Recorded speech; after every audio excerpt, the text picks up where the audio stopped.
আমাদের পরবর্তী video প্রোটিনেরই part চলছে বায়োমলিকুলসের। আমরা যেমন বলেছিলাম অত্যাবশ্যকীয় অ্যামাইনো অ্যাসিড অর্থাৎ ইএএ, এসেনশিয়াল অ্যামাইনো অ্যাসিড, এটাকে বাংলায় বলা হয় অত্যাবশ্যকীয়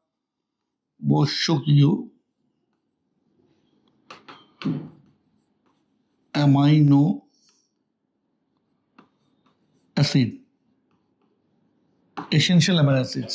তো এসেনশিয়াল অ্যামাইনো অ্যাসিডস কাজের বলবো না, যে সকল অ্যামাইনো অ্যাসিডস আমাদের স্বাভাবিক বৃদ্ধি এবং দেহের যে সকল চাহিদা তার পূরণের জন্য দায়ী, কিন্তু দেহ সেইগুলোকে তৈরি করতে পারে না। যে সকল অ্যামাইনো অ্যাসিড আমাদের স্বাভাবিক বৃদ্ধি এবং প্রয়োজনীয়তার জন্য দায়ী, কিন্তু সেই অ্যামাইনো অ্যাসিডগুলোকে দেহ তৈরি করতে পারে না। তাহলে দেহ যদি তৈরি না করতে পারে আমরা কোথা থেকে পাবো? তাহলে খুব স্বাভাবিক প্রশ্ন, যদি দেহ না তৈরি করতে পারে আমাদের খাদ্যের মাধ্যমে নিতে হবে, বাইরে থেকে পাবো। তাহলে উদ্ভিদকে মিনিমাম উদ্ভিদকে বা অন্য কোনো প্রাণীকে তাকে সংশ্লেষ করতে হবে। তাহলে সেই ধরনের অ্যামাইনো অ্যাসিডকে বলা হয় এসেনশিয়াল অ্যামাইনো অ্যাসিড বা ইনডিসপেন্সেবল অ্যামাইনো অ্যাসিড, যে অপরিহার্য অ্যামাইনো অ্যাসিড। অত্যাবশ্যকীয় অ্যামাইনো অ্যাসিডের আরেকটি নাম হচ্ছে অপরিহার্য amino acid.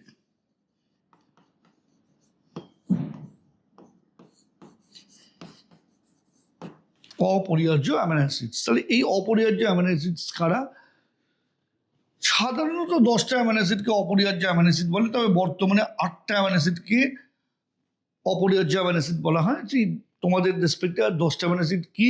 Arginine, valine, histidine, isoleucine, lysine, leucine, methionine, phenyl alanine, threonine, tryptophan. So এটাকে আমরা খুব ইজিলি কীভাবে মনে রাখার জন্য লিখেছি evil MPDT, A for arginine, V for valine, H for histidine, I for isoleucine, lysine, leucine, methionine, phenyl alanine, threonine, tryptophan. এখন তবে কি দেখা যায় যে দুটো অ্যামাইনো অ্যাসিড আর্জিনিন আর হিস্টিডিন, এইটা can be synthesized by adult but can not be synthesized by growing children. Arginine, histidine অ্যাডাল্টের দেহে তৈরি হয়, কিন্তু গ্রোয়িং চিলড্রেনরা তৈরি করতে পারে না। That's why they are called semi essential amino acids.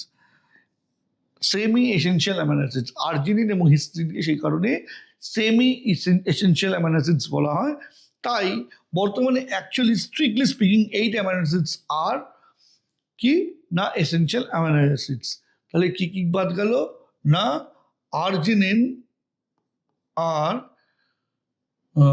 Histidine, এই দুটো অ্যামাইনো অ্যাসিডকে আমরা সেমি এসেনশিয়াল অ্যামাইনো অ্যাসিড বলছি। এই দুটো অ্যামাইনো অ্যাসিডকে আমরা সেমি এসেনশিয়াল অ্যামাইনো অ্যাসিড বলছি। কেন না? এরা প্রাপ্তবয়স্কের দেহে তৈরি হতে পারে, কিন্তু can not be synthesized by the growing children. ঠিক আছে?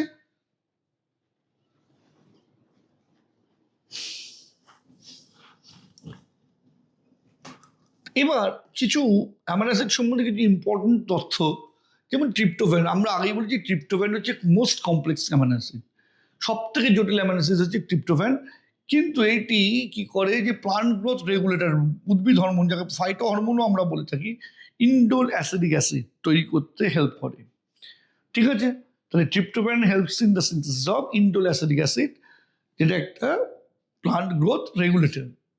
টাইরোসিন কি? টাইরোসিন মেলানিন, আমাদের ত্বকের যে মেলানিন আছে সেই মেলানিন রঞ্জক তৈরি করতে সাহায্য করে। যে কোনো থাইরক্সিন হরমোন তৈরি করতে, অ্যাড্রিনালিন, নন অ্যাড্রিনালিন হরমোন তৈরি করতে এই টাইরোসিন অ্যামাইনো অ্যাসিডের প্রয়োজন হয়। তাহলে থাইরক্সিন হরমোন, অ্যাড্রিনালিন, নন অ্যাড্রিনালিন এইগুলোর জন্য আমাদের টাইরোসিনের সাহায্য লাগে। ইমিনো অ্যাসিড মানে হচ্ছে যার মধ্যে ইমিনো গ্রুপ আছে। অ্যামাইনো গ্রুপ আর ইমিনো গ্রুপের মধ্যে নিশ্চয়ই তোমরা তফাৎ জানো। 1,1-NH গ্রুপ হচ্ছে ইমিনো গ্রুপ, প্রোলিনের থাকে এই গ্রুপ, প্রোলিন অ্যামাইনো অ্যাসিডের মধ্যে এই imino group is present instead of amino group. Amino group আর ইমিনো গ্রুপের মধ্যে ডিফারেন্স কি? অ্যামাইনো গ্রুপে নাইট্রোজেনের এগিয়ে 3টে ভ্যালেন্সি, 2টো ভ্যালেন্সি এখানে গেলে একটা এই। So this is amino group. Imino group কি? ইমিনো গ্রুপের হচ্ছে নাইট্রোজেন, এই তার একটা ভ্যালেন্সি হাইড্রোজেন স্যাটিসফাই করলো আর 2টো ভ্যালেন্সি রয়ে গেলো, double bond. So this is immuno group. So proline amino অ্যাসিডের মধ্যে এই ইমিউনো গ্রুপ থাকে, that's why proline is known as immuno acid. কারণ এই ইমিউনো অ্যাসিড টার্মটা দিলে যাতে ভুলে না যাও সেই জন্য এইভাবে বললাম। It is also a proteinogenic amino acid, ঠিক আছে? সো প্রোটিন তৈরি করতে পারে।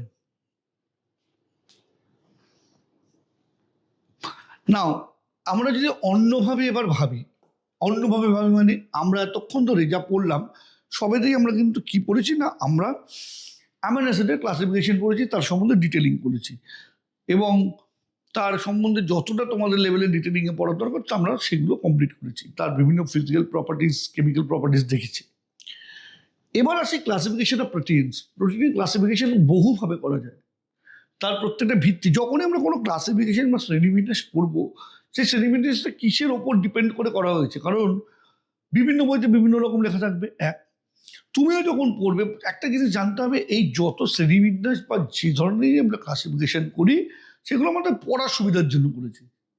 তাহলে যখনই আমরা কোনো ক্লাসিফিকেশন বলবো সেটা কোন জিনিসটার উপর ভিত্তি করে করা হয়েছে তার বেসিসটা কিন্তু আমাদের অবশ্যই জানতে হবে।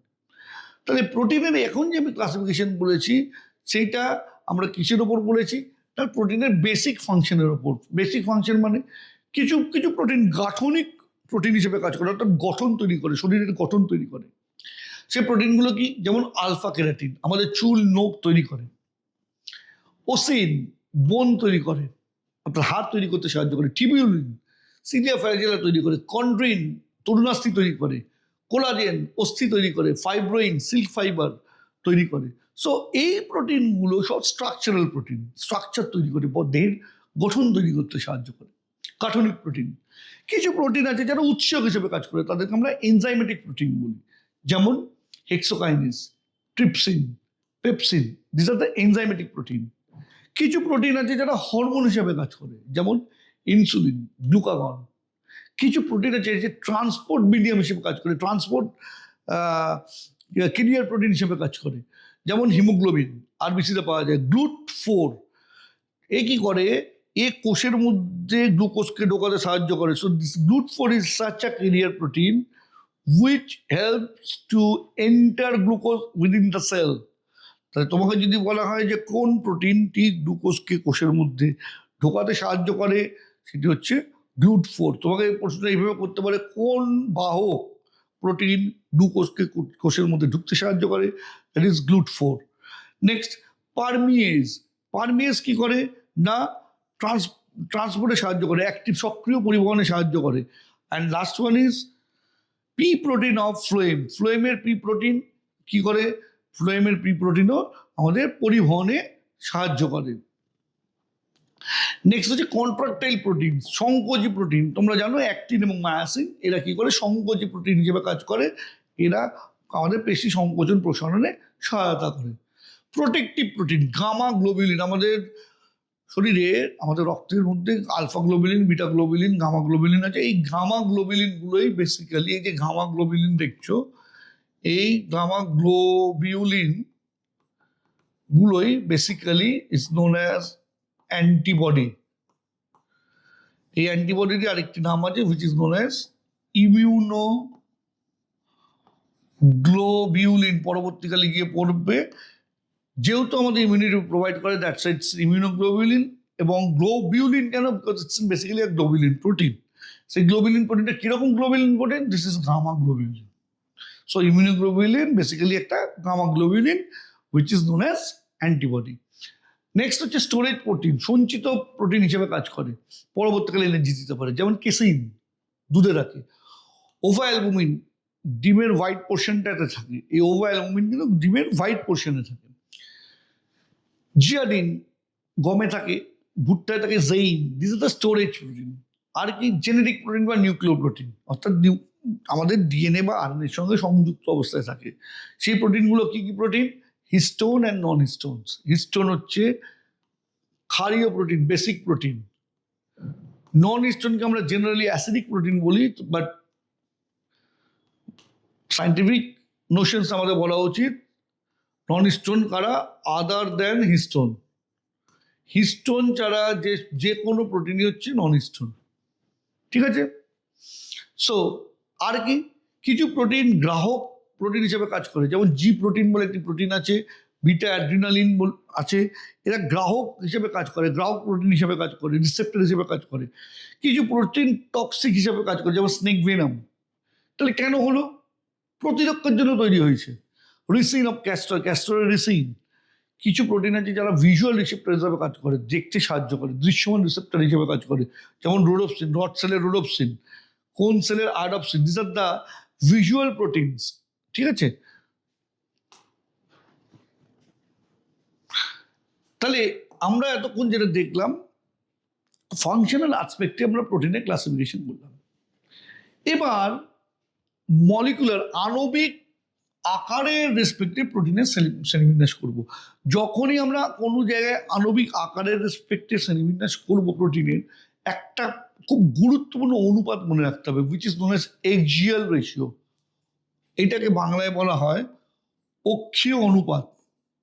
কিছু জিনিস ইংরেজিতে খুব সুবিধা, বাংলায় মনে রাখাটা কঠিন। সেই জায়গায় অক্ষীয় অনুপাত বা এক্সিয়াল রেশিও মানে হচ্ছে length is to diameter. Length কার? প্রোটিনের। ডায়ামিটার কার? প্রোটিনের। So length is to diameter আমরা প্রথম প্রোটিনের মাপবো। ঠিক আছে, তাহলে লেন্থ ইজ টু ডায়ামিটার যদি মেপে দেখি যে সেটা লেস দেন 10, বেসিক্যালি 1 থেকে 4-এর মধ্যে পাচ্ছি, this proteins are known as globular protein. তাহলে গ্লোবিউলার প্রোটিনের ক্ষেত্রে এক্সিয়াল রেশিও কি হবে? Less than 10, usually 1:4। ঠিক আছে, তাহলে এই ধরনের গ্লোবিউলার প্রোটিনের আকৃতি কেমন হবে? ওভাল, ওভাল শেপড হবে। আর কি হবে? দে আর সলেবল ইন পোলার সলভেন্ট। কেন? পোলার সলভেন্ট মানে জল এই জাতীয় সলভেন্ট যে হাইড্রোজেন বন্ড তৈরি করতে পারে। কেন তারা পোলার সলভেন্টে soluble? Because of its folding pattern. এরা এমনভাবে ফোল্ড হয় যে এরা পোলার সলভেন্টে ডিজলভ হতে পারে। আর কি? এই গ্লোবুলার প্রোটিনস আর ডাইজেস্টেবল, পাচন বা পরিপাক সম্ভব, এদের পরিপাক সম্ভব। ঠিক আছে, এক্সাম্পল অ্যালবুমিন। অ্যালবুমিন অনেক রকম হয়, ল্যাকটা অ্যালবুমিন দুধে পাওয়া যায়, ওভা অ্যালবুমিন ডিমে পাওয়া যায়, সিরাম অ্যালবুমিন আমাদের রক্তে পাওয়া যায়। Globulin, protamine. Protamine is such a protein, globular protein which is positive in charge, যেমন হিস্টোন পজিটিভ ইন চার্জ। স্পার্মের নিউক্লিয়াসে কিন্তু প্রোটামিন পাওয়া যায় হিস্টোনের জায়গায়। স্পার্মের nucleus is such a nucleus যেখানে কিন্তু হিস্টোনকে রিপ্লেস করেছে প্রোটামিন। ঠিক আছে, এগুলো খুব উঁচু ক্লাসের ব্যাপার, কিন্তু জানলে খুবই ভালো। গ্লুটেলিন, হিস্টোন পজিটিভ চার্জ কেন? না ক্ষারীয় প্রোটিন। কেন? না পজিটিভ চার্জ অ্যামাইনো অ্যাসিড আছে, বেসিক অ্যামাইনো অ্যাসিড আছে, লাইসিন আর্জিনিন আছে। লাইসিন আর্জিনিন নিজেরা basic amino acid, that's why histone is basic. Prolamine আর প্রোটামিন কিন্তু আলাদা। প্রোটামিন কিন্তু স্পার্মের নিউক্লিয়াসে থাকে, ইটস অন বেসিক প্রোটিন। আর প্রোলামিন বার্লিতে থাকে, যেমন হরিন। মেজে থাকে যেমন জেইন, হুইটে থাকে যেমন গ্লেডিন, গ্লুটেলিন, এইগুলো সব এতে সব যে প্রোটিনটা থাকে দ্যাট ইজ কল্ড প্রোল্যামিন। ঠিক আছে, গ্লোবিন প্রোটিন কোথায় থাকে? হিমোগ্লোবিন, মায়োগ্লোবিন, ক্লোরোফিল, এতে গ্লোবিন প্রোটিন থাকে।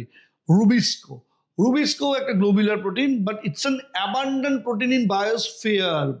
বায়োস্ফিয়ারে সবচেয়ে বেশি পাওয়া যায় যে প্রোটিনটি, তার নাম হচ্ছে রুবিস্কো। একটা এনজাইম, আমরা পরে তার ডিফারেন্ট কাজ দেখব। নেক্সট হচ্ছে ফাইব্রাস প্রোটিন বা স্ক্লেরোপ্রোটিন। তাহলে গ্লোবুলার প্রোটিন দেখতে গিয়ে আমরা কি দেখলাম? যদি অক্ষীয় অনুপাত বা অ্যাক্সিয়াল রেশিও লেস দেন 10 হয় তখন আমরা সেই প্রোটিনটাকে বলবো গ্লোবুলার প্রোটিন। কিন্তু যদি এই অক্ষীয় অনুপাত বা অ্যাক্সিয়াল রেশিও যদি গ্রেটার দেন 10 হয় তখন তারা ফাইবার বা তন্তুর মতন দেখতে হয়, এবং তখন তারা ইনসলভেবল হয়, পোলার সলভেন্ট, অর্থাৎ ধ্রুবীয় দ্রাবকে কিন্তু তারা দ্রবীভূত হয় না। কেন? আবার এগেন তাদের ফোল্ডিং এর প্যাটার্নের জন্য। ইনডাইজেস্টেবল, এদের পাচন বা পরিপাক সম্ভব নয়। সো ফাইব্রাস প্রোটিন বা স্ক্লেরোপ্রোটিনের অক্ষীয় অনুপাত গ্রেটার দেন 10। আর কি? এদের দেখতে কিরকম হয়? এদের দেখতে ফাইবার বা তন্তুর মতন হয়। আর কি? এরা পোলার সলভেন্টে দ্রবীভূত হয় না। কেন? আবার সেই ফোল্ডিং প্যাটার্নের জন্য। আর কি? না, এদের পাচন সহজ হয় না। ঠিক আছে, example scleroprotein, keratin, alpha keratin, beta keratin, এ আমাদের এক্সোস্কেলিটনে থাকে, যেমন নখ, চুল, এগুলিতে থাকে। Collagen, maximum protein found in animal. অ্যানিমালের কোনো প্রাণীর দিয়ে প্রাপ্ত সর্বাধিক প্রোটিনটি হচ্ছে কোলাজেন। নেক্সট, এই যে থ্রেডস অফ কোলাজেন দিয়েই তৈরি হচ্ছে টেন্ডন, আমরা টেন্ডন পড়েছি। আর ইলাস্টিন, ইলাস্টিন কি প্রেজেন্ট ইন লিগামেন্ট অ্যান্ড আর্টারিতে পাওয়া যায়। এই যে থ্রেডস অফ তন্তুর মতন যে ইলাস্টিনগুলো আছে, দিস ফর্মস লিগামেন্ট।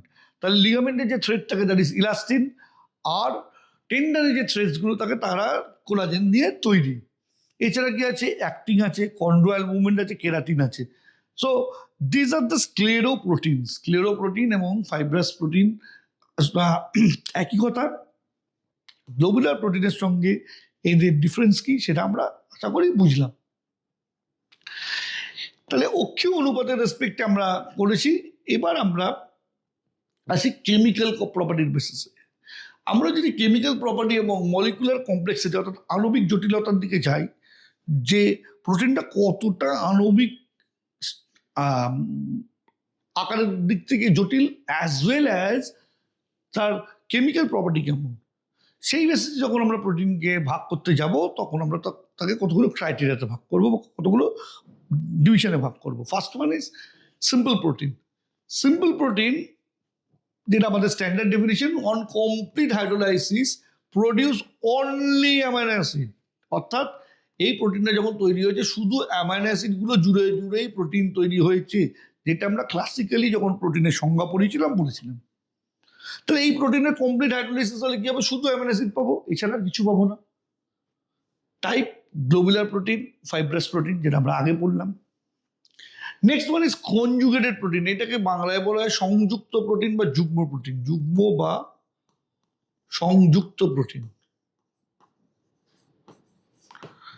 একেই ইংরেজিতে বলে কনজুগেটেড প্রোটিন। সিম্পল প্রোটিনের বাংলা হচ্ছে সরল প্রোটিন।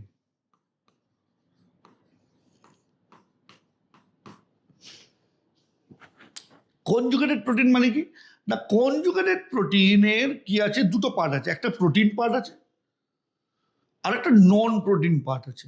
এই নন প্রোটিন পার্ট প্রোটিন পার্টের সঙ্গে টাইটলি অ্যাটাচ থাকে। এই নন প্রোটিন পার্ট এই প্রোটিন পার্টের সঙ্গে টাইটলি অ্যাটাচ থাকে। এই প্রোটিন পার্টটিকে বলা হয় অ্যাপোপ্রোটিন এবং নন প্রোটিন পার্টটিকে বলা হয় প্রস্থেটিক গ্রুপ। কি বললাম, প্রোটিন পার্টটাকে বলা হয় অ্যাপোপ্রোটিন, নন প্রোটিন পার্টটাকে বলা হয় প্রস্থেটিক গ্রুপ। এবং বারবার বলছি এই জায়গাটা এনজাইমের সঙ্গে কিন্তু একটু গোলাবে। প্রোটিনের রেসপেক্টে যখন বলবো, যখন কনজুগেটেড প্রোটিন কনসেপ্ট বলবো বা সংযুক্ত প্রোটিন কনসেপ্ট বলবো, আমরা জানবো এই প্রোটিনের দুটো পার্ট আছে, একটা পিওরলি প্রোটিন পার্ট এবং তার সঙ্গে কিছু নন প্রোটিন পার্ট অ্যাটাচ আছে। এই প্রোটিন পার্ট এবং নন প্রোটিন পার্ট কীভাবে অ্যাটাচ আছে, একদম টাইটলি অ্যাটাচ আছে। প্রোটিনের রেসপেক্টে যখন আমরা ক্লাসিফিকেশন বলছি, তাহলে এই কনজুগেটেড প্রোটিনের দুটো পার্ট, একটা হচ্ছে প্রোটিন পার্ট যাকে আমরা অ্যাপোপ্রোটিন বলছি, আর একটা হচ্ছে নন protein part that is prosthetic group. একদম মাথায় ক্লিয়ার রাখতে হবে, এনজাইমের সঙ্গে গুলিয়ে ফেললে হবে না। এনজাইমের ক্ষেত্রে একটু অন্যরকমভাবে আমরা এই জিনিসটা করবো। টাইপস অফ কনজুগেটেড প্রোটিন, প্রচুর টাইপসের কনজুগেটেড প্রোটিন সম্বন্ধে বলেছি। প্রথম হচ্ছে chromoprotein. Chromoprotein, chrome comes from colour, pigment. তাহলে অ্যাপোপ্রোটিনের নন প্রোটিন পার্টটা বুঝতেই পারছো কি হবে, পিগমেন্ট। সো কিরকম, ক্রোমোপ্রোটিনের নাম হিমোগ্লোবিন, এর নন প্রোটিন পার্ট কি, পিগমেন্ট বা হিম। হিমোসায়ানিন, এর নন প্রোটিন পার্টের নাম হিম, অর্থাৎ প্রস্থেটিক গ্রুপের কথা বলছি। মায়োগ্লোবিন, এরও হিম। রোডোপসিন, এর 11 সিস রেটিনাল, একটা aldehyde. Iodopsin, 11 cis retinal. Phytochrome, bilin, chromophore. This are all prosthetic group or non protein part.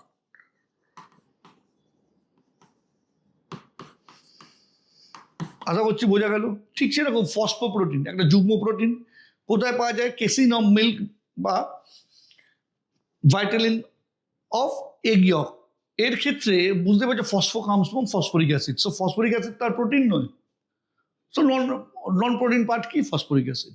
নিউক্লিওপ্রোটিন, নিউক্লিওপ্রোটিনের সময় আমরা কি পাচ্ছি, হিস্টোন এর নন হিস্টোন। এর মধ্যে কোথায় পাওয়া যায়, ডিএনএ বা আরএনএতে পাওয়া যায়। ডিএনএ বা আরএনএকে আমরা একসঙ্গে বলি নিউক্লিক অ্যাসিড। তাহলে এর নন প্রোটিন পার্ট কোনটা, ডিএনএ আর আরএনএ? এটা আর প্রোটিন না। এর সঙ্গে যে প্রোটিনটা আছে সেটা যখন অ্যাটাচ হচ্ছে তখনই আমরা তাকে বলছি নিউক্লিওপ্রোটিন। প্রোটিনগুলো কি, অ্যাপোপ্রোটিন কোনগুলো, অ্যাপোপ্রোটিনগুলো হচ্ছে হিস্টোন বা নন হিস্টোন। এটা হচ্ছে অ্যাপোপ্রোটিন। লাইপোপ্রোটিন মেমব্রেনে মানে কোষ পর্দায় যে প্রোটিন আছে সেগুলো হচ্ছে প্রোটিন, অ্যাপোপ্রোটিন। আর প্রোটিনের নন প্রোটিন পার্ট কোনটা? লিপিড। ফ্ল্যাভোপ্রোটিন কোষ পর্দায় বা মাইটোকন্ড্রিয়াল পর্দায় যে প্রোটিন আছে সেগুলো হচ্ছে প্রোটিন পার্ট। নন প্রোটিন পার্ট কি? এফএডি। মেটালোপ্রোটিন, অনেক রকম মেটালোপ্রোটিন আছে, তার মধ্যে নন প্রোটিন পার্ট কি? মেটাল, আমরা পরে আসবো। গ্লাইকোপ্রোটিন, গ্লাইকোপ্রোটিনে কি আছে? নন প্রোটিন পার্ট কি? কার্বোহাইড্রেট। লেস দ্যান 4% কিন্তু কার্বোহাইড্রেট থাকলে তখনই কিন্তু গ্লাইকোপ্রোটিন বলবো। কার্বোহাইড্রেটের পার্সেন্টেজ বেড়ে গেলে সেটাকে তখন আমরা অন্য নাম বলি। লেসিথোপ্রোটিন, লেসিথোপ্রোটিন কোথায়? একটা এক্সাম্পল কি? তার প্রোটিনটা হচ্ছে ফাইব্রিনোজেন, আর নন প্রোটিন পার্টের নাম হচ্ছে lecithin. So this are the typical example. দেখো, একটা জিনিস বুঝে এত মুখস্থ করতে হবে না, এগুলো জেনে রেখেছো ভালো কথা। তুমি বুঝতেই পারছো নন প্রোটিন পার্টটা তুমি জানোই, তোমার জানাই নামের মধ্যেই আছে। তাহলে তোমাকে এমসিকিউতে দিলে তুমি যদি একবার বুঝে পড়ে থাকো, তুমি নন প্রোটিন পার্ট নিজেই করতে পারবে।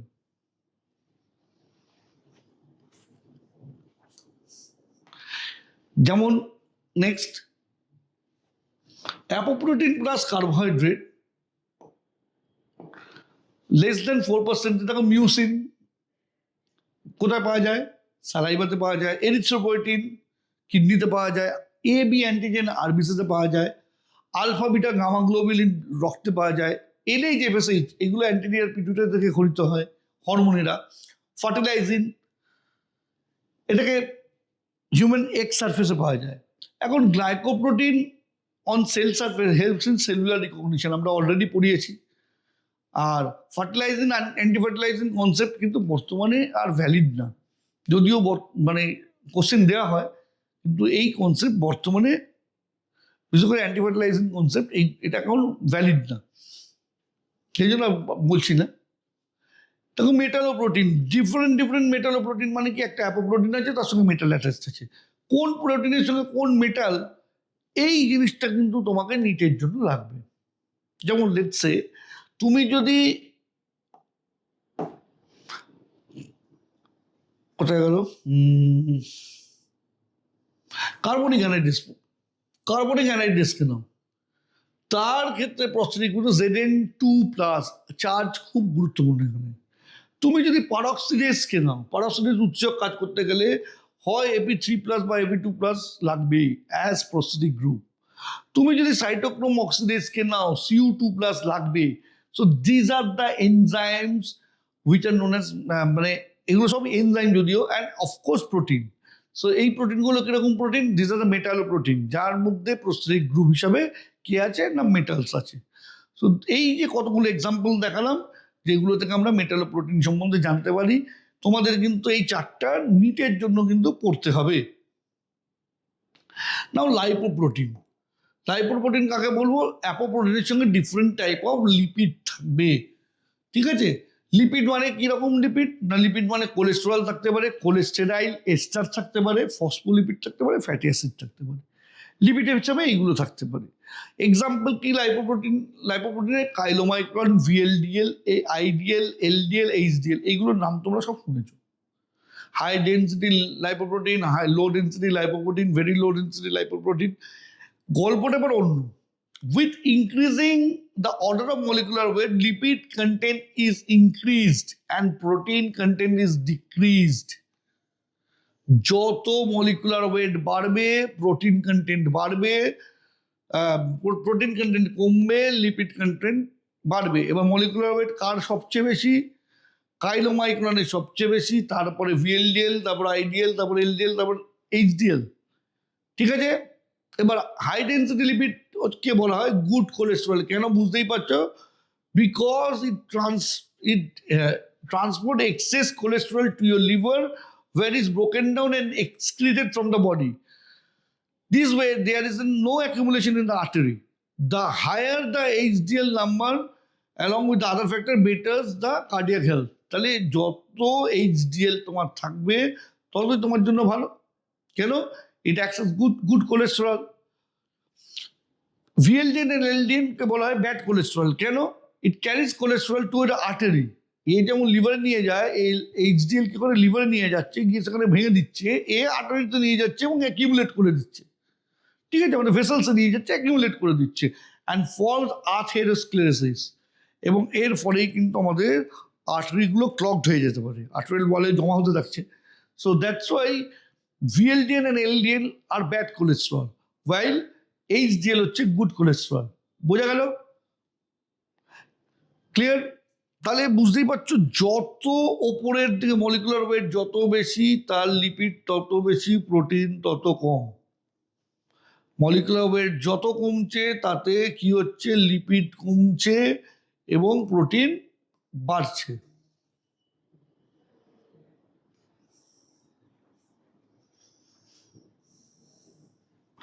সো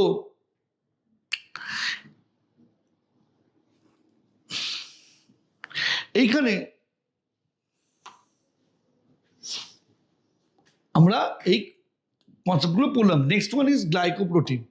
গ্লাইকোপ্রোটিন এবং প্রোটিওগ্লাইকান, এই টার্মগুলো ভবিষ্যতে মানে বায়োলজি পড়লে প্রত্যেকটা পদক্ষেপে পাবে।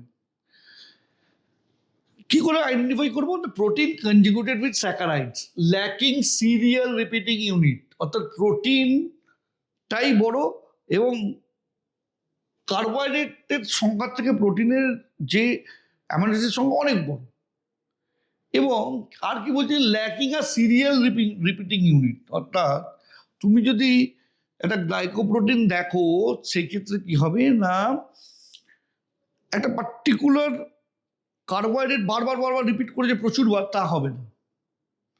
প্রোটিওগ্লাইকান কি? প্রোটিওগ্লাইকানও সেম জিনিস, it's conjugated with polysaccharide with serial repeats unit, with serial repeats unit. এখানে মাথায় রাখতে হবে যে তোমার দুটো ক্ষেত্রে প্রোটিনের পরিমাণ বড়।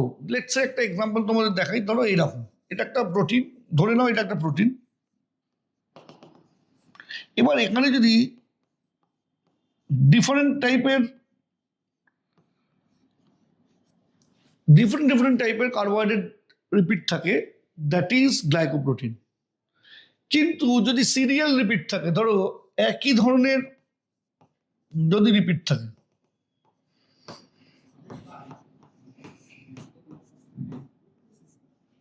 আবার কিছু দূর গেল, একই ধরনের repeat, so this is called proteoglycan, protein conjugated with polysaccharide with serial repeat, একই ধরনের রিপিট। সো গ্লাইকোপ্রোটিনের example, carbohydrate chain short, no serial repeat, often branch. Example immunoglobulin, বিভিন্ন রকম হরমোন যেমন FSH, LH। আর কমপ্লিমেন্ট প্রোটিন, কমপ্লিমেন্ট প্রোটিন কি পরবর্তীকালে জানবে, এখন কমপ্লিমেন্ট প্রোটিন জানার দরকার নেই। প্রোটিওগ্লাইকানের এক্সাম্পল কি? প্রোটিওগ্লাইকানের এক্সাম্পল হচ্ছে hyaluronic acid, chondroitin sulphate, dermatan sulphate, heparin sulphate, heparin, keratin sulphate, this are called proteoglycans, প্রোটিওগ্লাইকানের এক্সাম্পল।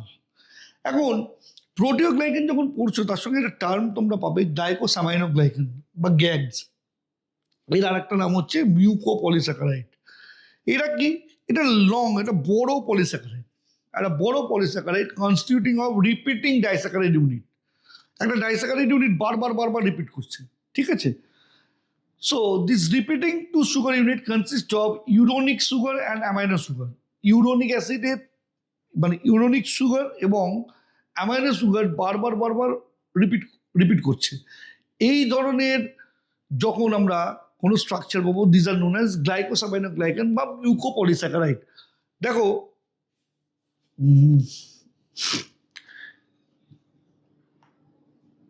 একটা এক্সাম্পল দেখাই, এখান থেকে তো দেখতে পাবে না।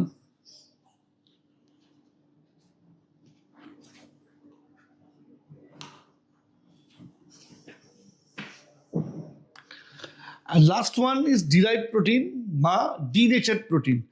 যখন আমাদের প্রোটিন পরিপাক হচ্ছে, পরিপাকতন্ত্রে কি হয় না, কিছু অন্তর্বর্তী প্রোটিন তৈরি হয়, ইন্টারমিডিয়েট প্রোটিন তৈরি হয়। এই অন্তর্বর্তী প্রোটিনগুলিকে বলা হয় ডিরাইভড প্রোটিন। আর এই ডিরাইভড প্রোটিনটাকে আমরা যখন প্রোটিনের ডাইজেশন করছি, যে মেটালোপ্রোটিন পেলাম বা প্রোটিওজ পেলাম, বা পেপটোন বললাম, দিজ আর ডিরাইভ প্রোটিন। অর্থাৎ পরিপাক করতে করতে অন্তর্বর্তী দশায় যে প্রোটিনগুলো আমরা পাই তাদেরকে আমরা ডিরাইভ প্রোটিন বলি। এবার কিছু ডিরাইভ প্রোটিনকে আমরা সরাসরি প্রাথমিক ডিরাইভ প্রোটিন বলি, আর কিছু আমরা গৌণ ডিরাইভ প্রোটিন বলি। প্রাথমিক ডিরাইভ প্রোটিন কেন তৈরি হয় না, তার 3D স্ট্রাকচার, একটা প্রোটিনের নিজস্ব 3 ডাইমেনশনাল স্ট্রাকচার হয়, সেই স্ট্রাকচারটা খুলে গেছে, that like proteans, these are primary derive protein.